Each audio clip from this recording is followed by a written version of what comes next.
José Nun nació en Buenos Aires en 1936. Abogado, politólogo e investigador. Fue secretario de Cultura de la Nación. Es autor de Crisis económica y despidos en masa, Democracia, Gobierno del pueblo o Gobierno de los políticos y Marginalidad y exclusión social. La desigualdad y los impuestos es su último título publicado. Bueno, La desigualdad y los impuestos se llama el nuevo libro de José Nun, que entre paréntesis hace muchos años que no lo teníamos por acá. Cuando fue secretario de Cultura lo invité 1000 veces, no vino nunca. Ahora me va a contar, tenía muy ocupado, pero ahora me va a contar por qué. Es muy interesante este libro y dice cosas polémicas, como por ejemplo que la desigualdad, el problema de la desigualdad no son los pobres, sino los ricos. Una frase bastante impactante, yo empezaría por ahí, que nos expliques un poquito esto. Bueno, yo creo que el sentido de la frase tiene que ver con que el mundo está asistiendo a un ascenso de la desigualdad como no ocurría desde la Segunda Guerra Mundial, e iría aún más atrás. No se entiende lo que está pasando en Europa o en Estados Unidos, por ejemplo, si no se tiene en cuenta que los indignados, así llamados, lo que están es tratando de poner en la agenda el tema de la justicia social y de la igualdad. ¿Y esto por qué? Porque ha habido un cambio de época en el que estamos ingresando con furia, que ha hecho que los grandes empresarios capitalistas hayan perdido interés en el bienestar de los trabajadores de un país determinado, porque como son totalmente móviles, buscan el lugar donde obtienen mayores utilidades. O sea, volvemos al tema de la globalización, a partir de ahí cambia. Absolutamente. Claro. Ten en cuenta que en los años 20 Henry Ford duplica el salario de sus obreros. Y entonces cuando le preguntan por qué, dice, bueno, porque quiero que compren mis autos. Lo cierto era que tanto Ford con sus fábricas como los obreros que trabajaban en ellos estaban fijados al territorio americano. Claro, claro. Ahora, esto se va a romper a partir de los años 70 fundamentalmente, y hace que en este momento estemos en una civilización en la cual estoy viendo allí un extracto de un texto de Soriano y tiene la palabra cachorros al comienzo. Sí. Lo que voy a decir espero que no ofenda a ninguna persona. Los expertos de Naciones Unidas dicen que con 19.000 millones de dólares por año se resuelve el hambre en el mundo. Esa idea es brutal, ¿no es cierto? Ya te diría desde la ética, desde ¿Me permitís terminarla? ¿Cómo no? En Europa y América del Norte, por eso lo de cachorros, Sí. Se gastan 17.000 millones de dólares por año en alimentar a las mascotas. A las mascotas. O sea, se podría solucionar el problema del hambre en el mundo. El 1% de la población mundial controla el 90% de la riqueza mundial. Es abrumadora la desigualdad. Los 3 hombres más ricos del mundo, 2 de los cuales viven en Estados Unidos y el tercero en México, tienen ingresos anuales equivalentes al ingreso de 49 naciones soberanas. 49 con naciones. 600 millones de habitantes. 3 personas. 3 personas. Claro. Ahora, esto es la decadencia de Occidente, digo, esto no se puede sostener. Claro. Por eso están en la calle los indignados en los distintos países. Y por eso nosotros no podemos vanagloriarnos de que estamos tanto mejor. De ninguna manera estamos saliendo del purgatorio. Es verdad, cuando Néstor Kirchner llegó a la presidencia, la diferencia entre lo que recibía el 10% más rico de la población y el 10% más pobre era de 44 veces. Consiguió bajarlo durante su presidencia a 28 veces, lo que es una hazaña. En este momento está en alrededor de 24 y con tendencia a aumentar. ¿Por qué? Porque la clave para esa disminución de la desigualdad fue el crecimiento del empleo. Sí. Y ahora el empleo no está creciendo de la misma manera que está creciendo la economía. Se desaceleró el crecimiento del empleo. Argentina tiene, y voy a citar datos del INDEC, marzo 2011, un 40% de sus trabajadores que reciben un ingreso inferior al salario mínimo vital y móvil. 40%. 40% de los trabajadores argentinos. Entonces... Pues trabajo informal, además. Exactamente. Claro. Y entonces aquí entra el tema que pasó a preocuparme. Estudiar las principales causas de la desigualdad. Y empezó a hacerme mucho ruido el tema de los impuestos.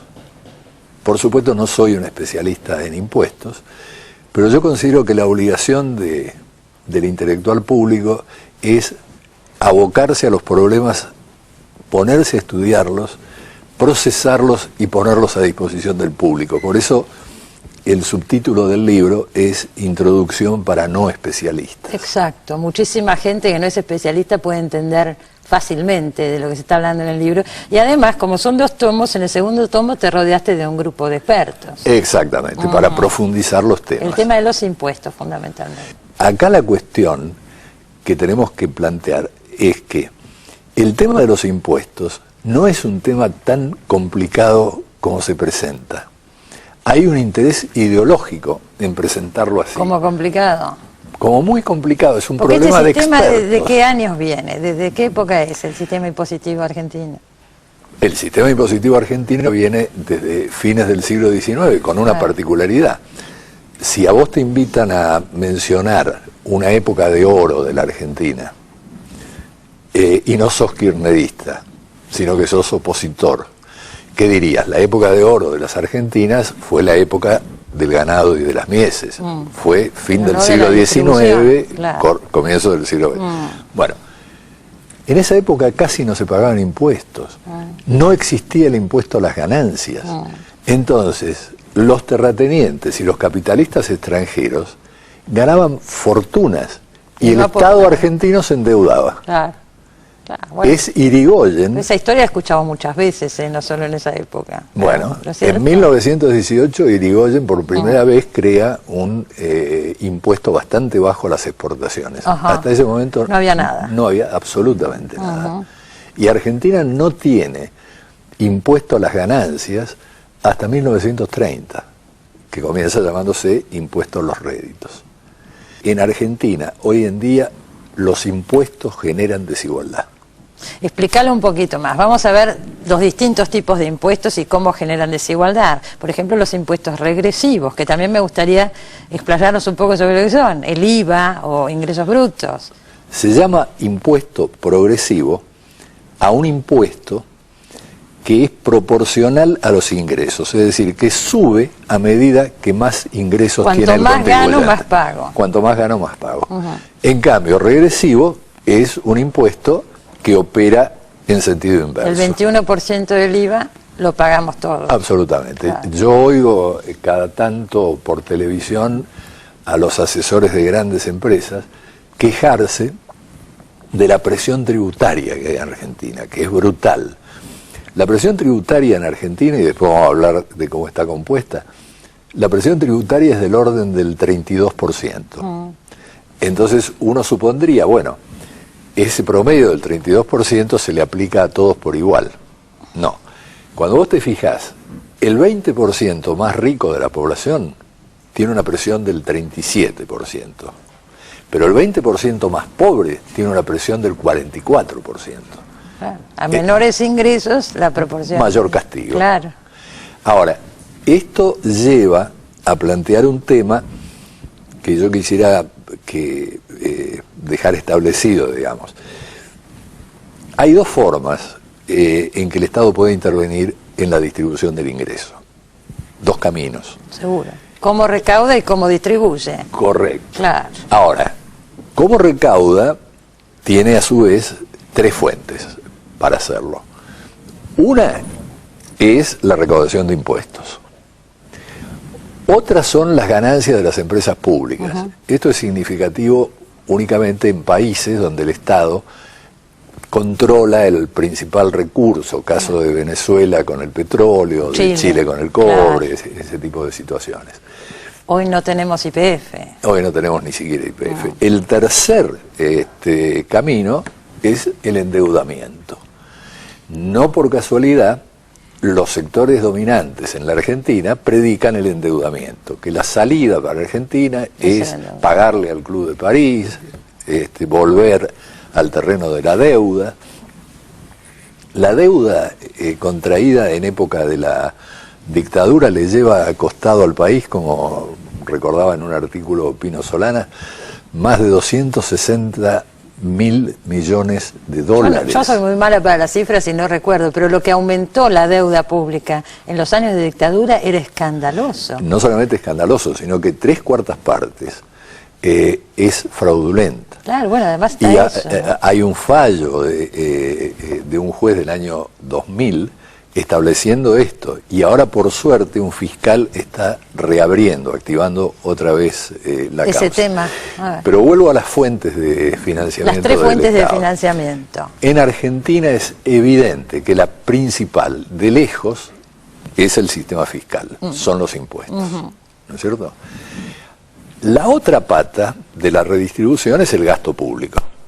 Entonces, por un lado, te haces de los recursos recaudo y por el otro lo distribuís. Ahí está. Ahora, lo que generalmente no se tiene en cuenta es que ya el sistema impositivo es distributivo o no.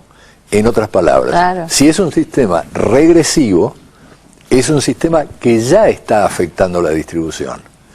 Y te voy a poner un ejemplo extremadamente simple. Si yo decido, a través del gasto público, subsidiar los alimentos de los sectores pobres de la población, pero al mismo tiempo les cobro IVA por esos alimentos... Estamos en la misma. O peor. Es decir, estoy financiándome con lo que les saco a ellos para darles presuntamente a ellos. Eso es por el lado del IVA. Pero por el lado de ganancias, hay algo que me gustaría que explicaras, porque aunque el libro es accesible, hay cosas que no me quedaron tan claras.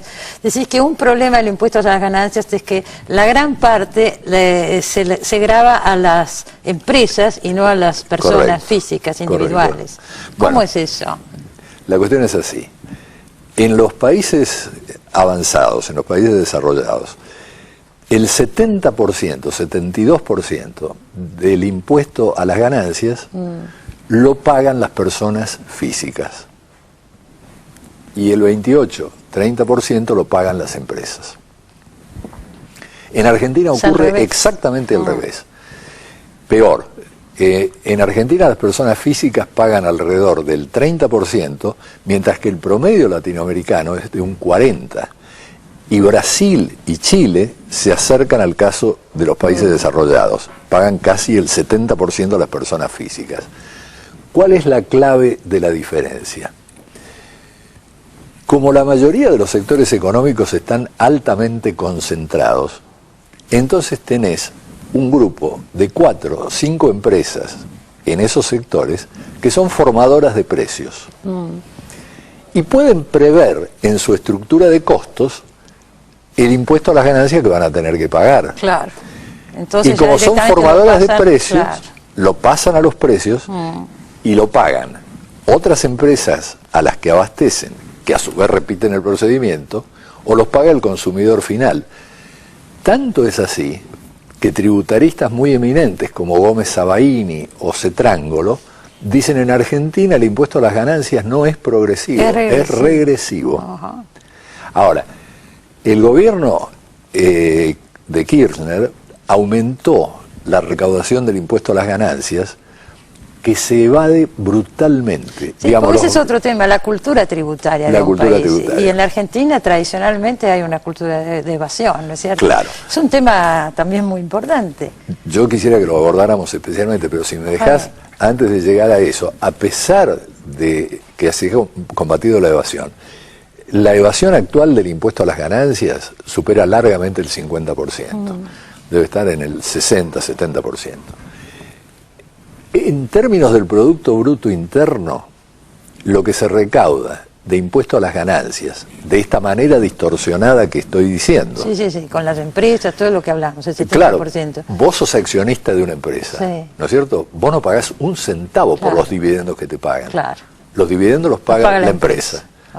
Y después los transfiere en toda la medida que pueda. Y yo disfruto el 100% de lo mismo. Absolutamente.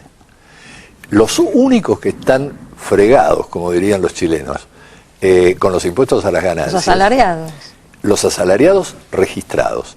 O sea, porque ese 30% de las personas físicas que pagan impuestos, el 80% son trabajadores registrados. Te quería comentar algo, porque se está hablando mucho estos días de todos estos temas y me parece que es un debate necesario y muy interesante. Y lo leí, el otro día salió Mempo Giardinelli a decir que los asalariados no deberían pagar impuesto a las ganancias porque la ganancia, el salario no es una ganancia. ¿Qué opinas de esto? Bueno, lo que pasa es que el salario... Hay salarios y salarios. Exactamente, claro. Digo, el salario también es lo que cobra el gerente de una gran empresa, digamos. Yo andaría con cuidado en ese tema. Lo que me parece es que es totalmente justo que en un contexto inflacionario los representantes de los trabajadores busquen que se levante el mínimo no imponible. Claro, bueno, ¿no es eso es lo que piden los esa es la gran discusión. Claro, él decía directamente no hay que discutir eso porque el salario no es ganancia. Yo discutiría sobre todo la estructura del impuesto a las ganancias. Y te doy esta ilustración. A pesar de lo que se ha combatido la evasión fiscal y a pesar de la estructura regresiva del impuesto a las ganancias, representa hoy en día alrededor de un 5% del Producto Bruto Interno. En cualquier país desarrollado representa alrededor del 12%. Ajá. Pero lo que es peor, el impuesto progresivo por excelencia, ¿cuál sería? El impuesto al patrimonio, el impuesto a la riqueza, bienes personales. Y ahí hay mucha evasión también. No solamente hay mucha evasión, sino que el impuesto no existe. Se recauda por bienes personales el equivalente al 0.5% del Producto Bruto Interno. En los países desarrollados, entre el 8, el 12, el 13%. Vos decís en el libro, ¿cuántos argentinos declararon bienes en el exterior?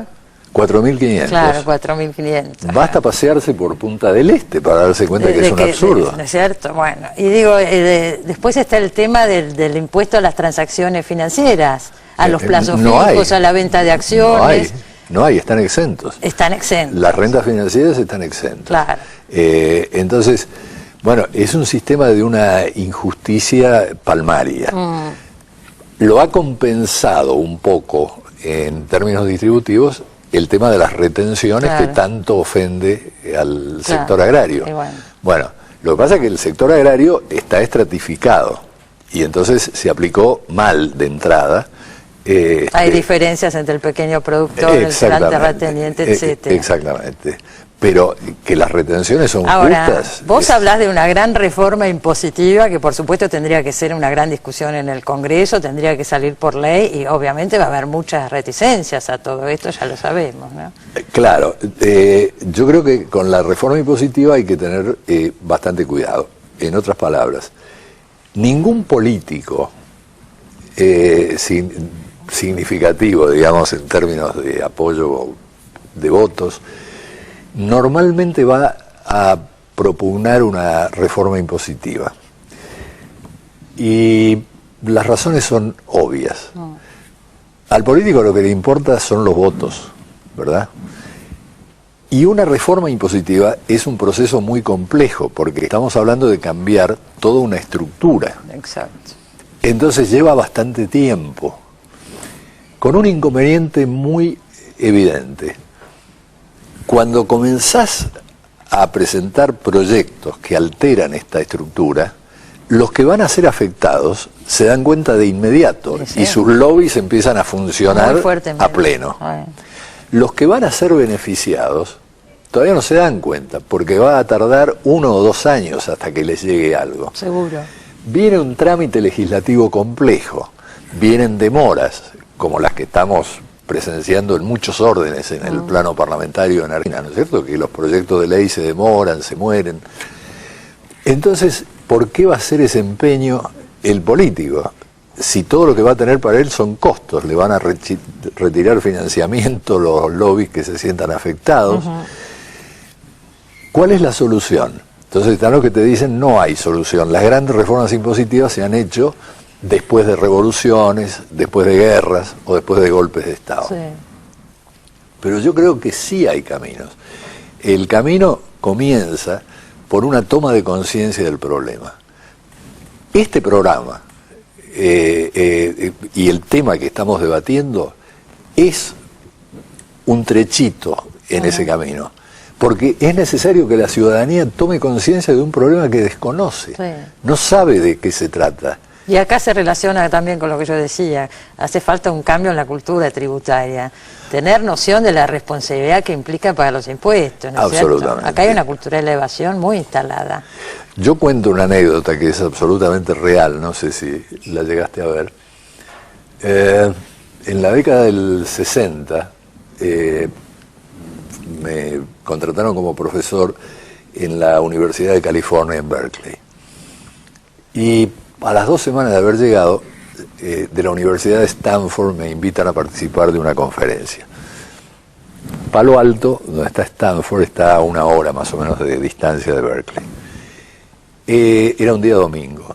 El decano de mi departamento me llama por teléfono para pasarme a buscar con su auto. Le agradezco, me pasa a buscar. Estamos en la ruta yendo hacia Palo Alto.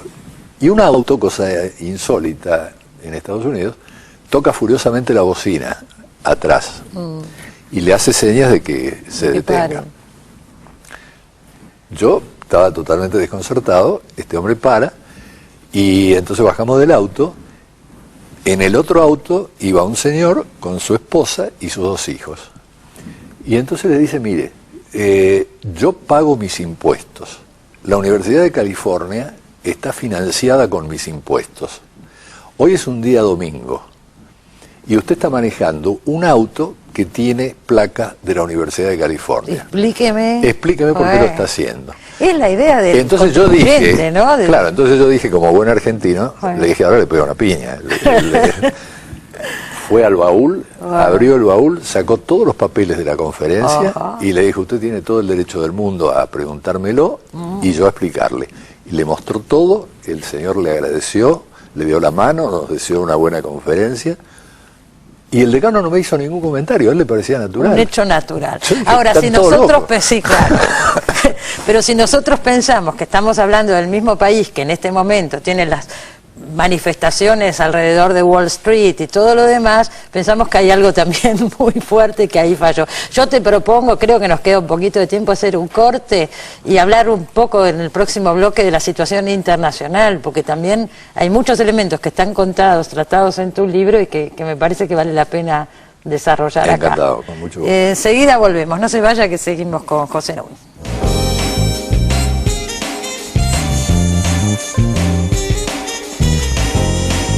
Bueno, seguimos conversando con José Nun y terminábamos el bloque anterior hablando de la cultura tributaria de Estados Unidos, que realmente es importante, y lo mismo sucede en muchos países de Europa, pero digo, más allá de todo esto, hay un sistema que se cayó, hay gente que se siente absolutamente estafada, o sea que no vino por ese lado, pero vino por otros. Yo vi que salieron, y vos lo citás en el libro, pero llamó la atención todo este año, declaraciones de algunos de los hombres más ricos del mundo diciendo, por favor, quiero pagar más impuestos, esta estructura es injusta y quiero pagar más. Hubo varios que salieron con ese tema, ¿no? En Estados Unidos el primero fue Warren Buffett, que es uno de los tipos más ricos del mundo. ¿Qué te parece? En Francia se formó una liga de 50 grandes millonarios y les aumentaron un 3% el impuesto. Pero ellos querían que les aumentaran más, es insólito, vamos a decirlo. Bueno, porque se dan cuenta de que están sentados sobre una bomba. Claro. Y ahora la bomba está empezando a explotar. Es notable que los diarios argentinos presentan al nuevo primer ministro de Italia, por ejemplo, a Mario Monti, Sí. o al primer ministro de Grecia como tecnócratas. Los dos son ex banqueros, son grandes financistas. Y ellos van a arreglar la situación que en parte han provocado. Ellos la provocaron. Entonces no se entiende. O sea, Pero por eso, lo que hay que comprender es que antes las empresas, y esto es algo que en Argentina yo creo que va a estar en la agenda en los próximos meses. Antes, digamos, Ford ganaba y reinvertía. ¿No es cierto? Bueno. Ahora, con la globalización, las ganancias no se reinvierten, las ganancias se invierten donde mejor utilidad brinden. Y donde mejor utilidad brinden puede ser en otro país, puede ser en otro continente, lado. Puede ser en cualquier aparte lado. Hay un capital financiero que no produce. Exactamente. Y para los gerentes, los grandes gerentes, que son los que manejan realmente las empresas, antes en la agenda figuraban primero los trabajadores, los clientes, y en último lugar figuraban los accionistas. Porque lo más importante era que los trabajadores estuvieran bien remunerados, que los clientes estuvieran bien atendidos y que se reequipara continuamente el establecimiento. Ahora cambió todo. Ahora estamos en la era de lo que yo llamo el capital impaciente. O sea, el primer lugar de la agenda lo ocupan los accionistas. Claro. Y la ganancia inmediata, rápida y afuera. Pero digo, el sistema anterior no se basaba en el altruismo o la generosidad, no, sino que era una manera de que la máquina funcionara y siguiera generando. Cuando en los años 70 asciende esta concepción neoliberal, se basa en una doctrina que hasta ahora persiste, porque es tan fácil de entender, aparentemente, y es tan mentirosa. Y la doctrina es, primero, hay que crecer y después vamos a distribuir. El derrame, el famoso derrame goteo. El derrame es un invento absoluto. Yo no sé ya cómo convencer a la gente, cómo explicarle. Pero la prueba está en la realidad, en lo que pasó. No, pero lo que quiero decir es la impostura de la gente que desfila por la televisión, titulándose expertos.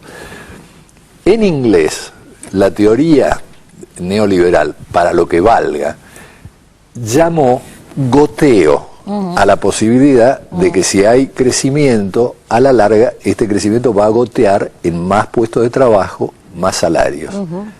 Así se sigue llamando, se llama el trickle down effect. Acá se dieron cuenta de que no se podía subir a una tribuna y hablar de goteo. Y entonces tradujeron a la libre derrame. La famosa teoría Déjenos a nosotros las manos libres, todo al mercado. Y esto va a derramar. Claro. No derramó nada. Es que no tiene por qué, además. Pero además los estudios que se han hecho estudios sobre 69 países, hechos por los mejores expertos de universidades norteamericanas, que muestran que cuando un país tiene más pobres, se desarrolla menos. Que cuando tiene menos pobres, se desarrolla más. No es que cuando se desarrolla va a tener menos pobres o más pobres, es al revés. Cuanto mayor igualdad, mayor desarrollo. Cuanto menor igualdad, menos desarrollo. Y esto es lo que han probado los últimos 60 años. Ahora, sí, te quiero preguntar esto, porque uno puede entender dentro del sistema de Estados Unidos, que es el de la libre competencia, poca intervención del Estado en la economía, pero en Europa el estado de bienestar también cayó. Pero cayó justamente porque hubo una campaña feroz. El thatcherismo es el portaestandartes de esa caída, ¿no es cierto? El achique del Estado, es decir, que todo estaba mal justamente porque era el Estado el responsable. Y ahora, perdóname una cosa porque me parece importante que la gente lo tenga en cuenta.